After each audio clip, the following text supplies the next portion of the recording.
When it comes to traveling the world, there are so many amazing places to see, and while most of the world not only invites travelers in, but depends on it for the economy, there are some countries out there that you are probably better off avoiding, at least for the time being. Welcome back everyone, my name is Kennedy, and today on Most Amazing, we are traveling around the world and counting down the top 10 strictest countries you are forbidden from visiting. So let's get started. Starting us off at number 10 is Bhutan. Situated in the eastern Himalayas between China and India, the Kingdom of Bhutan is definitely one of the trickier places in the world to visit. First off, in order to even be considered for entry into this country, a special visa is required, and in order to get that visa, you have to purchase a specified package through an authorized travel agent. From there, the agency will handle the visa application, but the catch is that you must travel with a group. There is no individual travel allowed, and you are required to have a tour operator. If you manage to arrive, your electronics are promptly registered through the Bhutan's Department of Revenue and Customs, and from there is an additional $200 a day tax that is imposed, marketed as a fee to preserve the high quality tourism. Now, the good news is that out of all of the countries on this list, this one doesn't seem to be as risky to visit, but there still are a ton of hoops to jump through that make it a pretty strict destination as a tourist. Coming in at number 9, Somalia. Located in the eastern tip of Africa, this country, while not necessarily off limits entirely, is probably not a place that the average tourist is going to be heading to. For starters, in order to even be allowed to visit the country, you need to obtain a visa in advance of your arrival from the embassy of the Somali Republic in Kenya. Now, Kenya is a neighboring country found just south of Somalia, but still, it's a lot of jumping around to get the required paperwork. And once you arrive in Kenya to receive your visa, it's not exactly straightforward either. You're required to pay in cash with the local currency, as no credit cards are accepted and no bank machines are on site to get the money out. Now, beyond that, reportedly there are supposed to be some beautiful historic sites. However, due to the current threat of violence, kidnapping, crime, and piracy throughout central Somalia, most outside countries, including United States and Canada's official recommendation is to not travel here under any circumstances. Coming in at number 8, Brunei.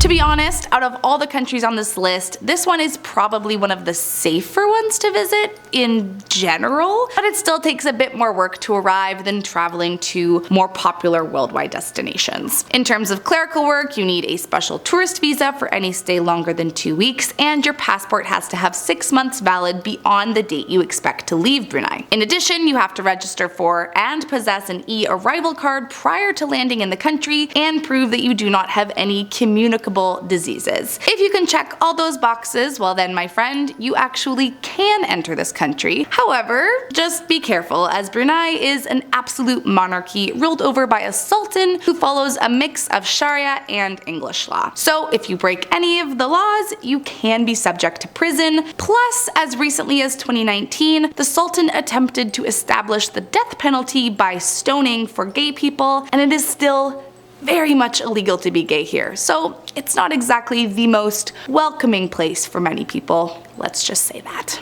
Coming in at number 7, Algeria. Located in northern Africa, just to the east of Morocco, is the country of Algeria, and it is definitely one to be wary of visiting. Firstly, as it has in common with many of the other countries on this list, there are many strict hoops to jump through to even be granted entry into the country. Aside from the usual extended visa, you must also have 6 months valid on your passport instead of the usual 3. You have to provide 2 passport photos, and you have to provide a copy of accommodation confirmation, as well as an authorized invitation into the country that dates prior to your visa application, meaning it's not just somewhere you can decide to jet off to on a whim. Now, while that part may just be some advanced planning, it's only one piece of the puzzle. The big reason this place is officially stated at a high risk level to visit is because many of the bordering countries surrounding Algeria pose a great threat of kidnapping and banditry. Of course, the government of Algeria is doing what they can to protect everyone, but but for the meantime, it's probably best to steer clear. Coming in at number 6, Eritrea. Located in the Horn of Africa, the state of Eritrea is absolutely not a country to be planning a trip to anytime soon. For starters, the only place you are allowed to visit with the usual visa application is the capital city of Asmara. And if you, for whatever reason, need to travel beyond that, there is a whole other application that you need to fill out. Now, to be clear, the official advice is to avoid all non-essential travel here, and that is because, well, frankly, it's a pretty dangerous place at the moment. Between the threat of violence set out by terror groups and the threat of piracy, it's somewhere that requires extreme caution. Beyond that, there is a lot of tension with bordering countries, and because of this, the military is on high alert. So truly, it is not the place to visit if you don't have to. Coming in at number 5, Turkmenistan. Located in Central Asia, the extensive process to even be considered entry into this country is enough to keep your distance. First off, before you are even able to think about visiting, this is not a country that you can decide to visit. You have to be directly invited either by a citizen of the country or by a company, and they have to submit a request to have you enter,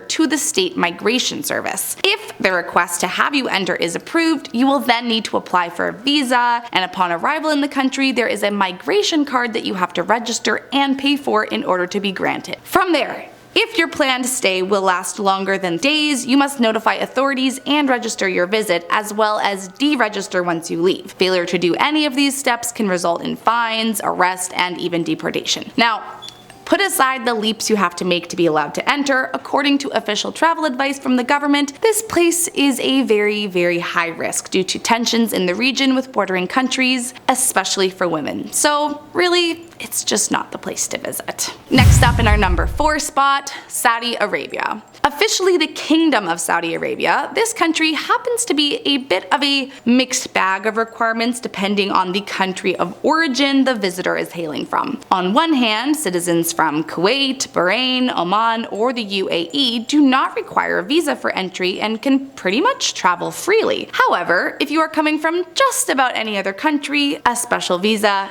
application is absolutely required. Now, beyond that, most of their limited tourism tends to be for religious pilgrimages anyways, but even if you are traveling for leisure, similarly to other countries on the list, your application must still be sponsored by a group, organization, or a citizen of the country. Plus, if you are a woman, you're not permitted to travel alone and must be met by either a male relative or male sponsor at the airport. So definitely not the girls' trip destination. But seriously, the official stance is that visiting this country is an extremely high-risk decision due to conflicts with bordering countries as well as kidnappings, so truly there are more relaxing places to choose from. Coming in at number 3, Angola. On the western side of Africa, you'll find the country of Angola, and well, once again, this is not the country at the top of my vacation list. Now, unlike some of the others on this list, the actual job of getting into the country isn't quite as difficult. It's not really forbidden to visit this place. They just require you to have a visa, a criminal clearance certificate prior to departure, proof of a return flight, and a yellow fever vaccination, none of which are out of the ordinary. But to be clear, this is a very strict requirement because if you don't have it all squared away prior to your arrival, they can arrest or deport you back to your home country. That being said, there are still dangers associated with travel here, but probably not the kind you might think. While it's warned there is quite a bit of crime, especially in the capital, targeted towards tourists, including kidnapping, mugging, and carjacking, one of the scariest dangers are the landmines. Roads and bridges, both in larger cities and the countryside, are frequently targeted, and honestly,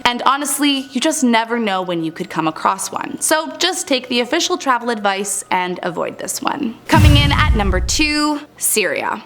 I'm sure this one doesn't come as much of a shock, considering what we know about the major conflicts that have been going on here, but of course, that is why I had to add it to today's list. If you Google the Canadian government travel advisories, this country comes up in giant red letters saying to avoid at all costs and that if you are here, you need to leave immediately. Sadly, this is due to the threat of terror from organized extremist groups, as well as politically motivated kidnappings by these same groups groups that often result in disappearance or death of a victim. Beyond the already terrifying things I've mentioned, women are especially at great risk traveling here alone, and there is also a major issue with pickpocketing, mugging, and general petty theft. Plus, since 2011, most commercial airlines have suspended flights anyways, so it's practically impossible to enter, even if you tried. That being said, if you fill out the required paperwork, there is a chance you can go, but I mean truly, this place is an active war zone, so traveling there is 100%